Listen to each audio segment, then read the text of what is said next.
Hello friends, good morning, सुप्रभात सभी को। देखिए, हम पढ़ रहे थे वर्धमान फलन और ह्रासमान फलन। अपना टॉपिक चल रहा था वर्धमान फलन और ह्रासमान फलन।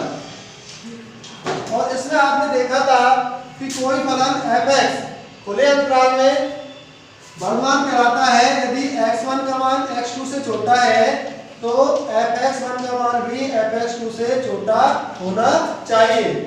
For all x1, x2 belongs to a, b। यहाँ पे दूसरी परिभाषा आपने देखी थी कि वो सारे x जिनके लिए f(x) का मान क्या हो, 0 से बड़ा हो, तो आप इसको बोल रहे थे वर्धमान फलन। और जब x1 का मान x2 से छोटा है और f(x1) का मान क्या हो जाए, f(x2) से बड़ा या बराबर हो जाए, तो आप इसको बोल रहे थे ह्रासमान फलन। और इसका मतलब था f(x) इज लेस देन 0। तो वो सारे x जिनके लिए f(x) का मान 0 से बड़ा हो, उस अंतराल में फलन वर्धमान होता है। और वो सारे x जिनके लिए f(x) का मान 0 से छोटा हो, उसमें फलन क्या होता है, ह्रासमान होता है।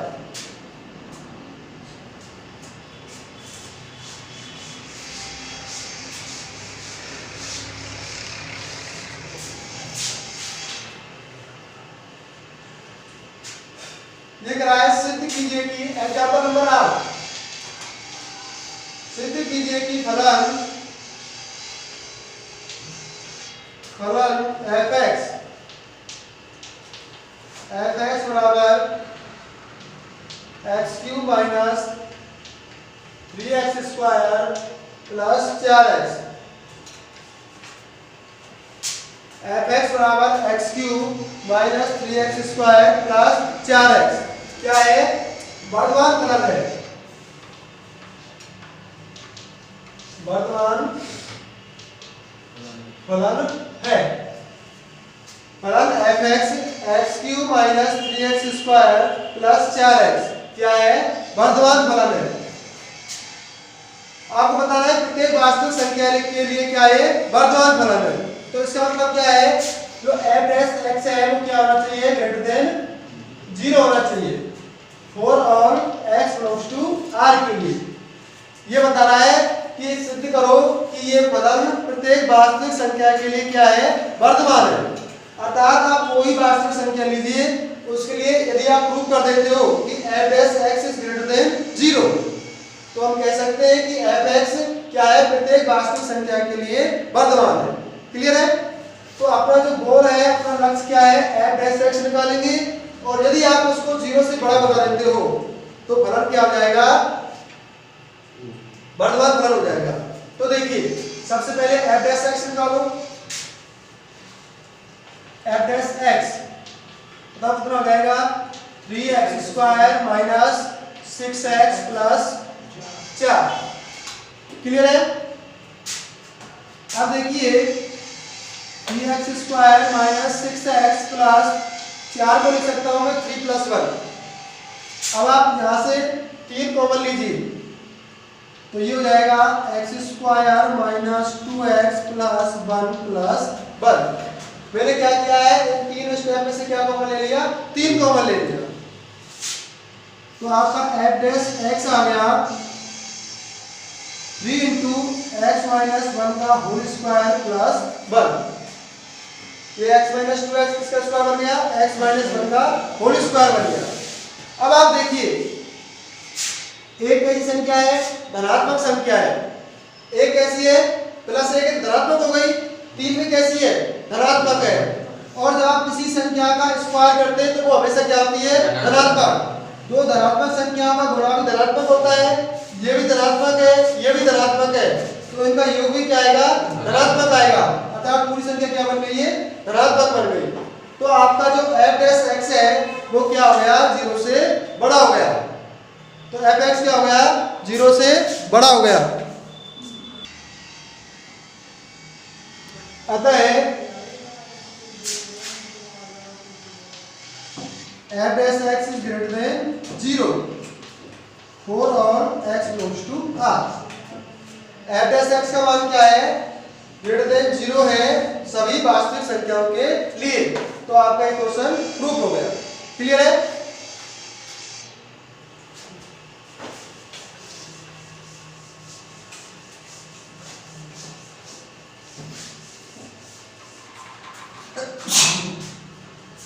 देखिए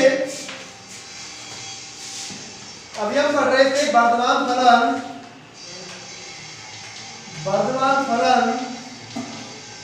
और ह्रासमान फलन। अब हम पढ़ेंगे निरंतर वर्धमान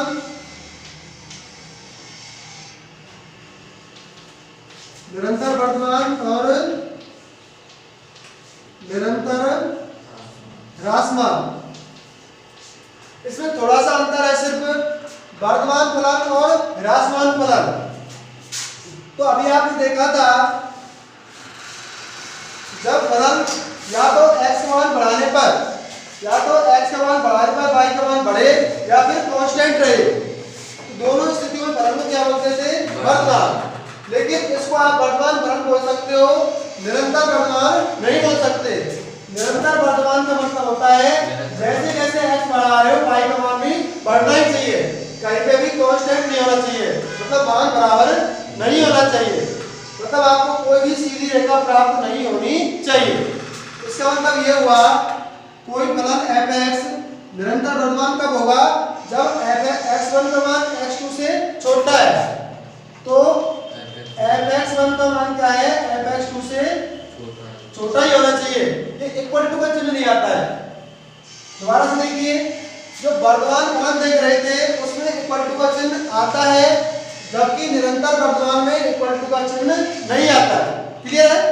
दोबारा से सुनिए, वर्धमान फलन के अंदर आपको सीधी रेखा प्राप्त हो सकती है, अर्थात दो बिंदुओं पर फलन का मान समान मिल सकता है, लेकिन निरंतर वर्धमान में ऐसा नहीं होगा। निरंतर का मतलब लगातार, ये क्या है? लगातार बढ़ता ही जाता है। निरंतर वर्धमान का मतलब है लगातार बढ़ता ही जाना चाहिए, बीच में रुकना नहीं चाहिए। तो ये देखिए, ये तो बढ़ रहा है, फिर यहाँ रुक गया।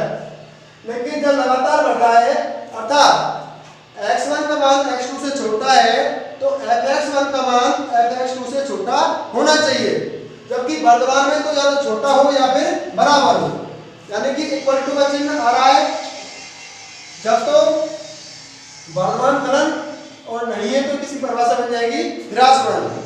क्लियर है?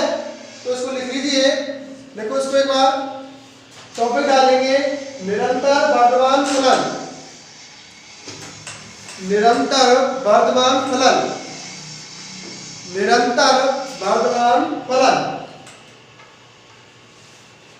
कोई फलन f(x)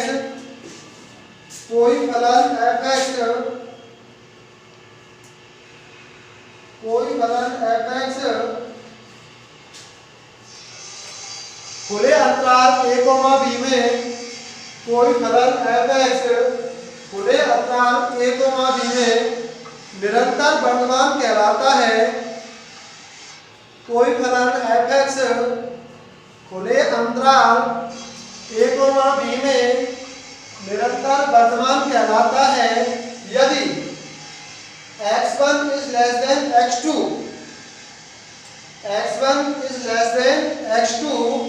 then fx1 is less than fx2 for all x1, x2 belongs to a, b। इसी टाइप से निरंतर ह्रासमान के लिख सकते हो, पता fx ये लिख के नीचे लिख लेंगे, तथा fx खुले अंतराल a, b में निरंतर ह्रासमान कहलाता है यदि x1 is less than x2, तो fx1 का मान क्या है? fx2 से बड़ा होना चाहिए। तो सिर्फ निरंतर लगने से क्या हो जाएगा? वो जो इक्वल टू का साइन आ रहा था वो हट जाएगा और सारी की सारी परिभाषा वो ही रहेगी। क्लियर है?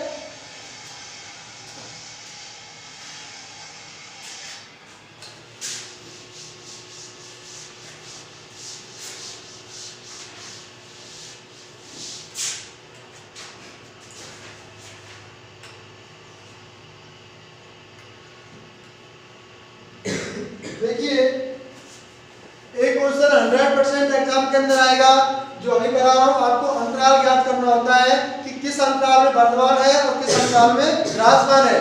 एक क्वेश्चन 100% आता है एग्जाम के अंदर और कंपटीशन के अंदर भी आता है, तो उसको अच्छे से देखें, बहुत आसान है। एग्जाम्पल नंबर 9 लेकर आ गए, अंतराल ज्ञात कीजिए, वह अंतराल ज्ञात कीजिए,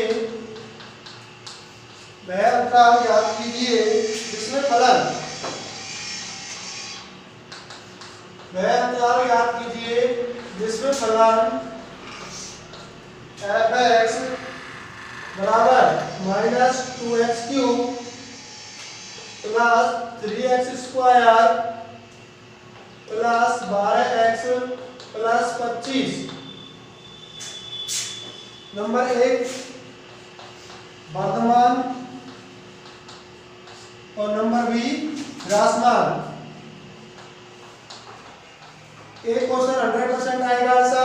देखिए वह अंतराल ज्ञात कीजिए जिसमें फलन f(x) -2x³ plus 3x² plus 12x plus 25 क्या है, वर्तमान है और ह्रासमान है।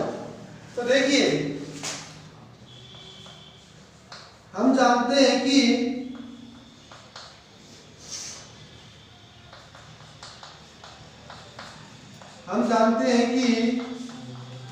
f(x)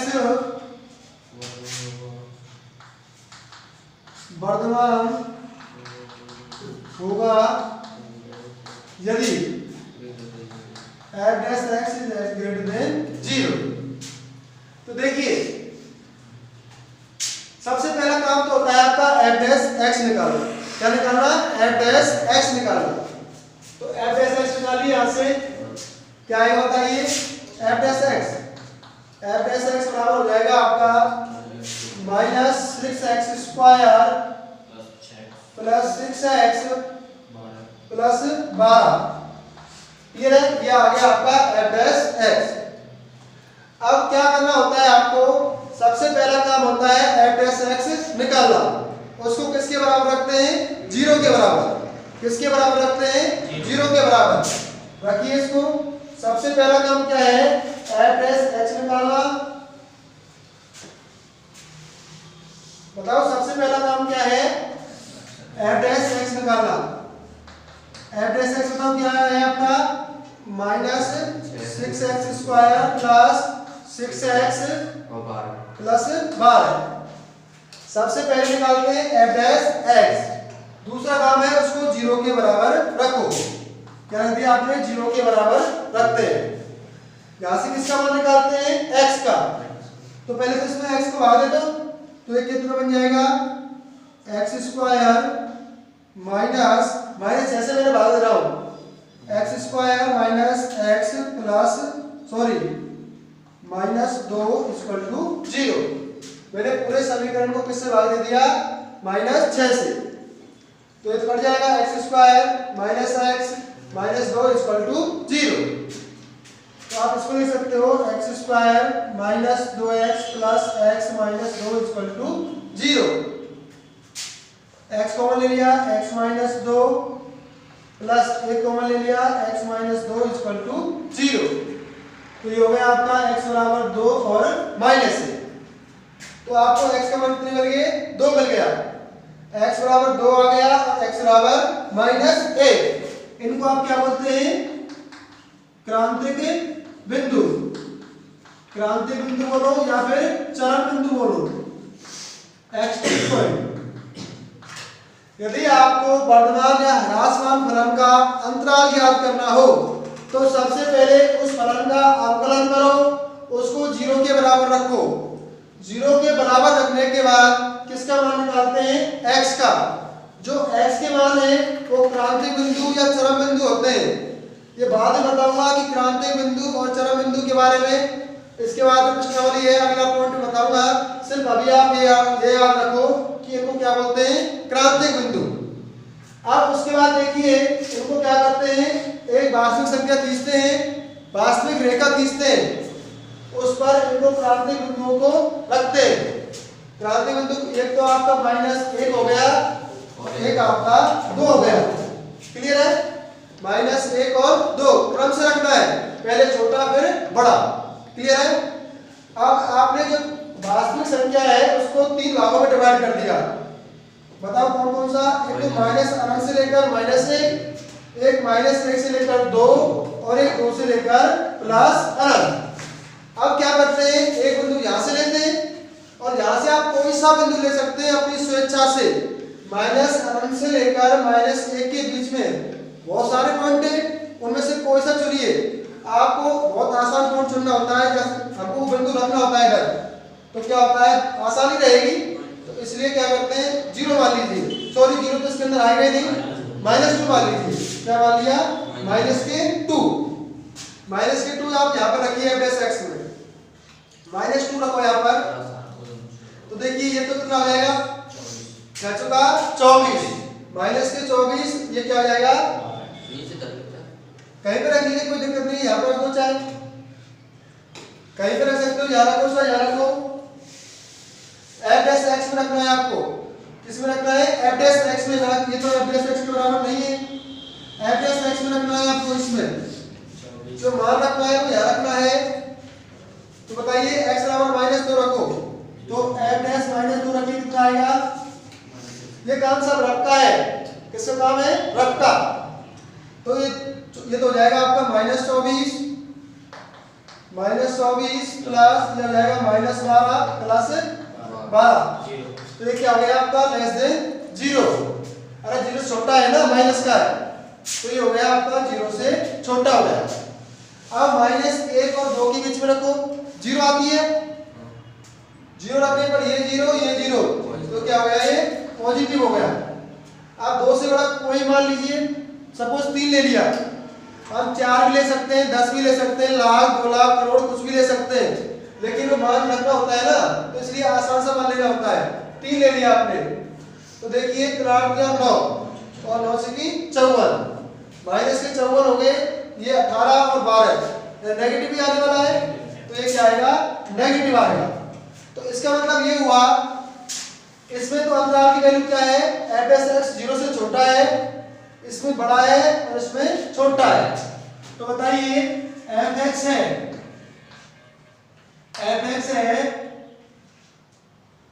वो कहां से बताइए, f(x) वर्धमान होगा यदि x मान कहां से बिलोंग करेगा, वेरी गुड, -1 से लेकर 2 के बीच में, -1 से लेकर 2 के बीच में f(x) वर्धमान होगा यदि, वर्धमान कब होगा, जब >0 हो। भाई यहाँ पर भी <0 है, यहाँ पर भी <0 है। वर्धमान का मतलब वो अंतराल देखना है जिसमें अंतराल क्या है, 0 से बड़ा है। तो 0 से बड़ा क्या है, -1 से लेकर 2, और f(x) ह्रासमान होगा यदि x का अवलोकन करेगा, बताइए अनंत से लेकर -1, वेरी गुड, अनंत से लेकर -1 यूनियन 2 से लेकर अनंत। देखिए यहाँ पे भी <0 है, यहाँ पे भी <0 है, तो इसमें क्या लगाते हैं, यूनियन। तो इन दोनों अंतरालों में तो क्या है, ह्रासमान है, उसमें वर्धमान है, तो यही अंतराल आपसे पूछ रहा है। तो ये प्रोसेस आपको दोबारा से देखिए, जब आपको किसी फलन के बारे में क्वेश्चन आता है कि अंतराल ज्ञात कीजिए कि इसमें फलन वर्धमान है और इस अंतराल में ह्रासमान है, तो इसके लिए सबसे पहला काम है आप f(x) निकालते हैं। f(x) को 0 के बराबर रखकर किसका मान निकालते हैं, x का मान। इन मानों को बोलते हैं क्रांतिक बिंदु। क्या बोलते हैं, क्रांतिक बिंदु। क्रांतिक बिंदु का मतलब है इस बिंदु पर फलन का मान या तो उच्चिष्ट होता है या फिर उच्चतम मान होता है या निम्नतम मान होता है, जो आप आगे पढ़ेंगे। अभी सिर्फ आपको याद रखना है f(x) को 0 के बराबर रखो, उसके बाद x का मान निकालो, x के जो मान आपने निकाले हैं उनको संख्या रेखा पर प्रदर्शित करो, और वहां से प्रत्येक अंतराल लेकर चेक करो कि उसका मान धनात्मक है या फिर ऋणात्मक है। इस अंतराल से कोई भी एक बिंदु लेंगे, अगर वो नेगेटिव आ रहा है तो लेस देन 0, पॉजिटिव आ रहा है तो ग्रेटर देन 0। अब देखिए वर्धमान लेना है उस अंतराल में जिसके लिए क्या आ रहा है आपका ग्रेटर देन 0 आ रहा है। क्लियर है? और क्वेश्चन देखिए आगे भी।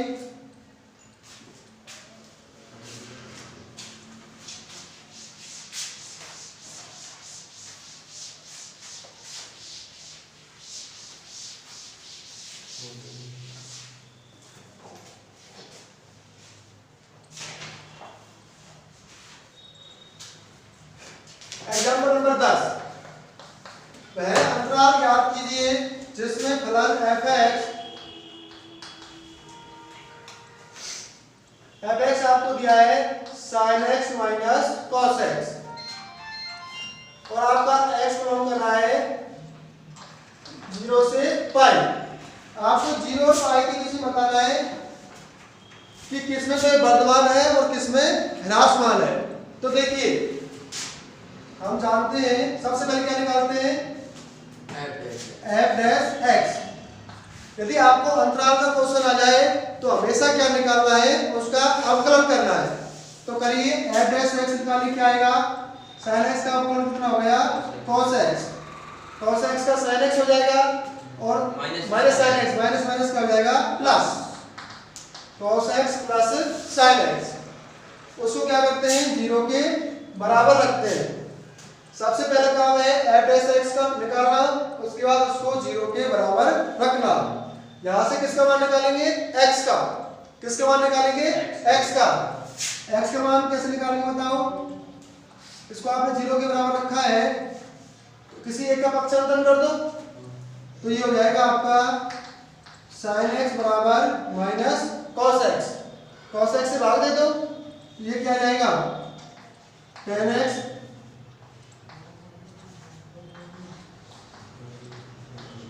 बराबर माइनस a। क्या किया है cos x से भाग देने पर सबसे पहले किया है मैंने इस cos x का पक्षांतरण किया है, फिर मैंने cos x का भाग दिया है। अब ये हो जाएगा tan x बराबर tan minus pi by 4।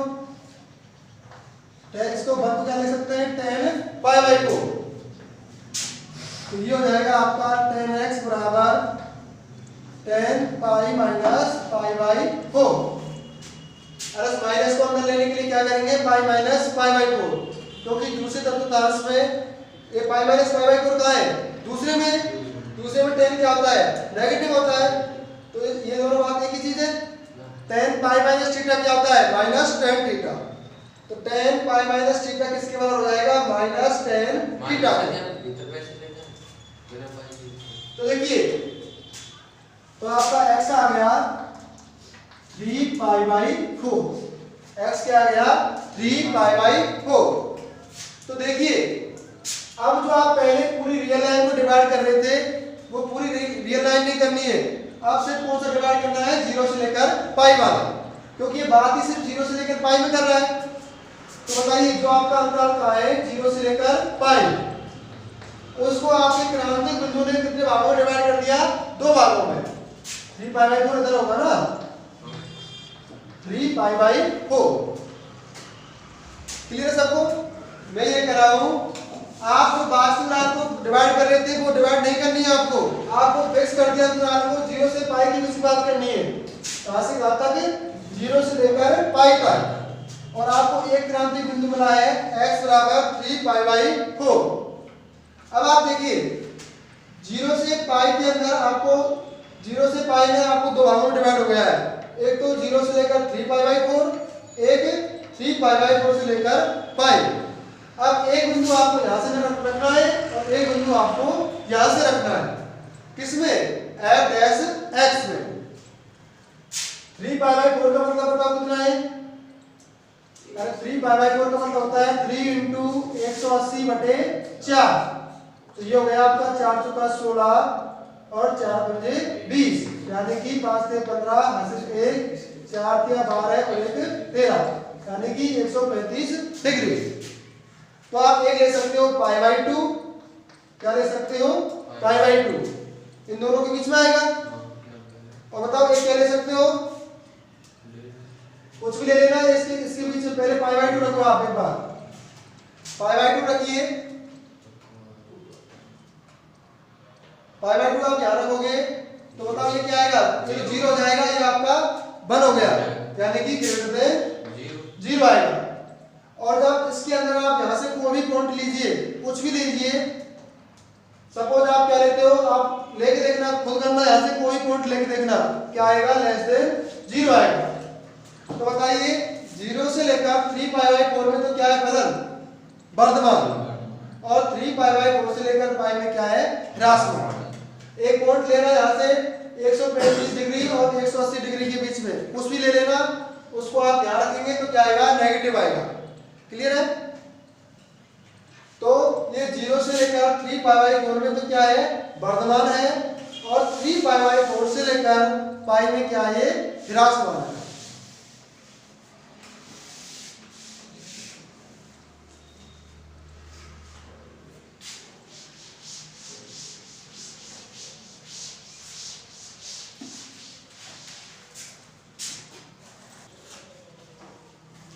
Example number 11 देखिए, x के किन मानों के लिए फलन fx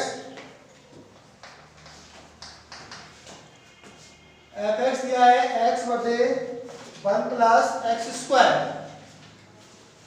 find the value of x when fx is increasing और डिक्रीजिंग।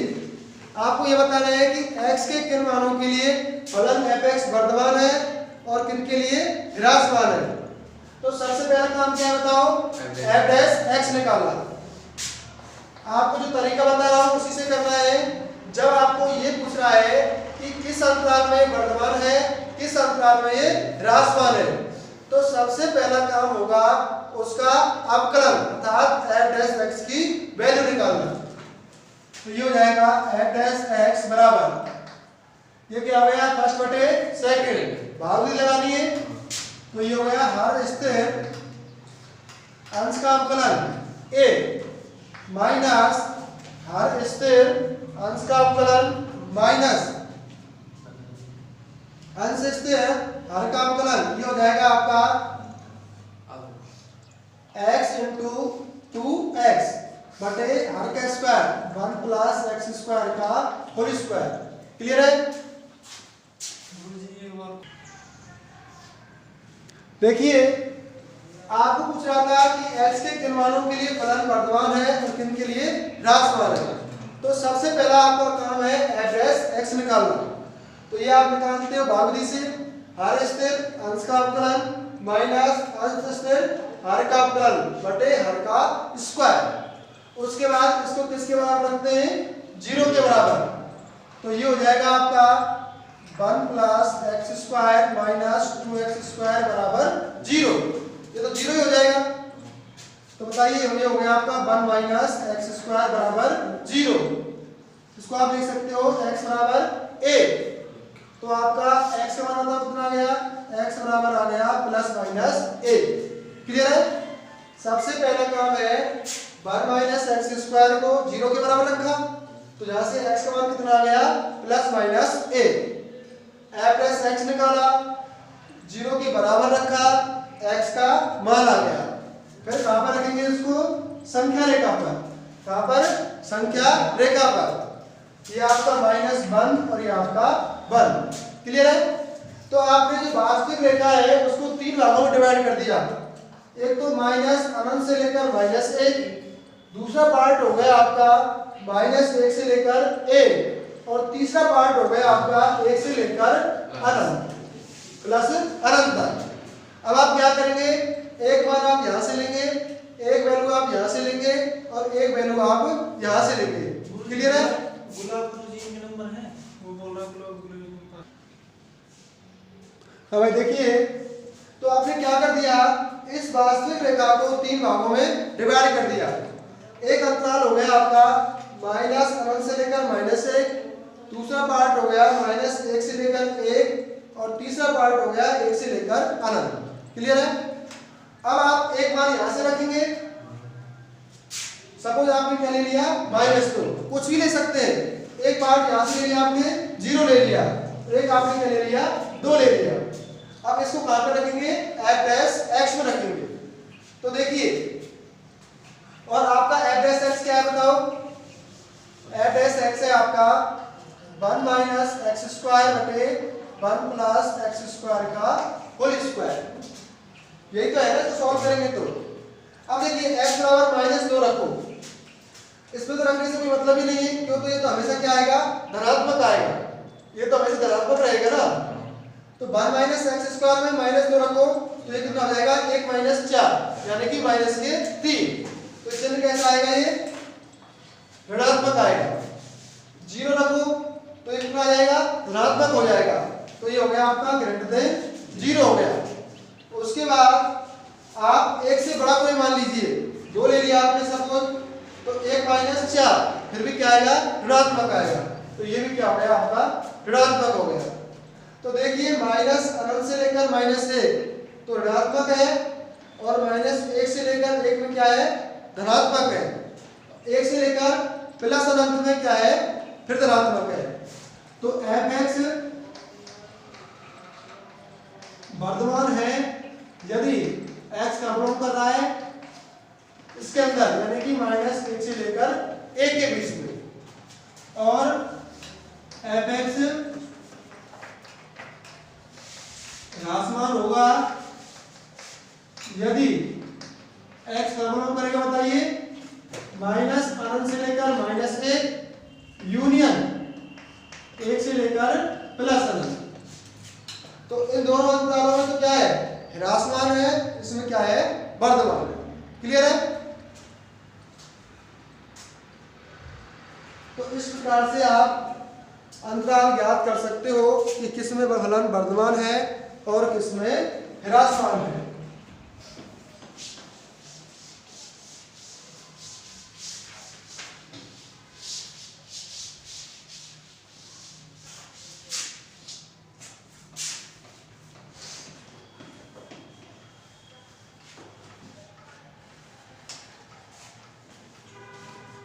एग्जाम्पल नंबर 12 देखिए,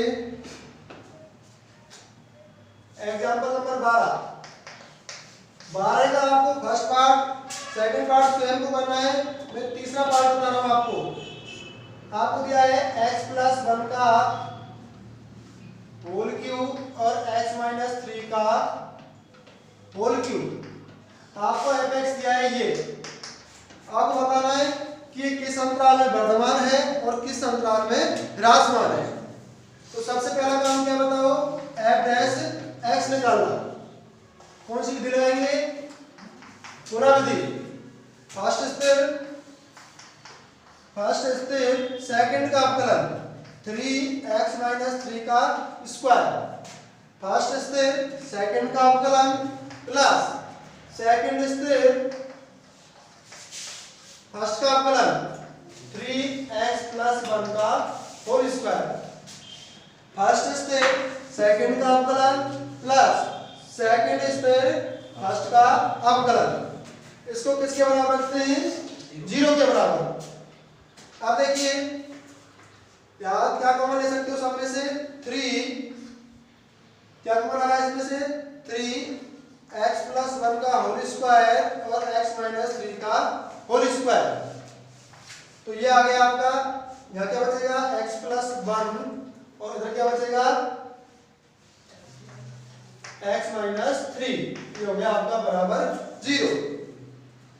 तो देखिए या तो x+1 क्या होगा 0 होगा, या फिर x-3 0 होगा, या फिर ये 0 होगा। ये क्या बताओ, इसको क्या ले सकते हैं 2x-2। इसको और सॉल्व कर लीजिए आगे। यहां से x का मान कैसे निकालेंगे 3 x+1 का स्क्वायर x-3 का स्क्वायर, ये हो जाएगा 2x-2 बराबर 0।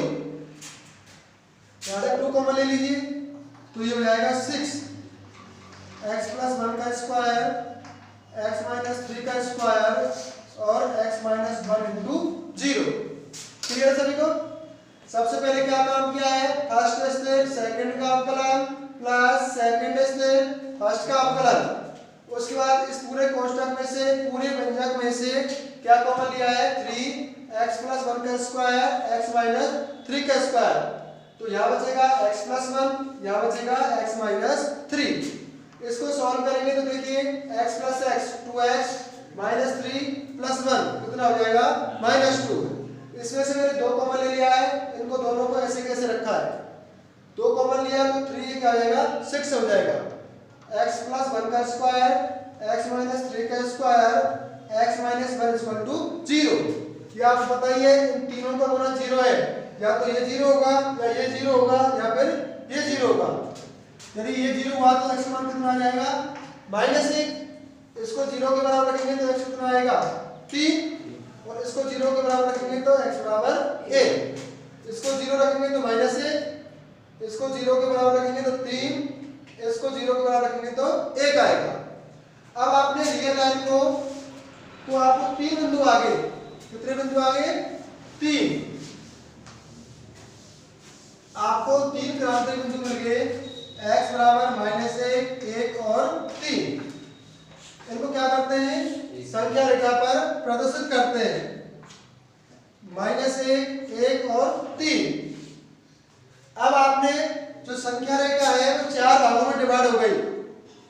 एक तो माइनस अनंत से लेकर -1, एक -1 से लेकर 1, 1 से लेकर 3 और 3 से लेकर प्लस अनंत। अब देखिए एक बिंदु आप यहाँ से लेंगे, आप देखेंगे कि उसमें धनात्मक आ रहा है कि ऋणात्मक आ रहा है। एक बिंदु यहाँ से लेंगे, एक बिंदु यहाँ से लेंगे, एक बिंदु यहाँ से लेंगे। यहाँ से आप -2 ले सकते हो, यहाँ से 0 ले सकते हो, यहाँ से 2 ले सकते हो, यहाँ से 4 ले सकते हो। -2 को यहाँ रखेंगे, देखेंगे कि धनात्मक आ रहा है कि ऋणात्मक आ रहा है। अगर ये धनात्मक आएगा तो वर्धमान होगा इसमें, और ऋणात्मक आएगा तो ये ह्रासमान होगा। क्लियर है? तो इस प्रकार से आप फलन के अंदर बता सकते हो कि ये किस अंतराल में अवकलनीय है, सॉरी किस अंतराल में ये वर्धमान है और किस अंतराल में ये ह्रासमान है। क्लियर है? तो थैंक यू, धन्यवाद सभी को।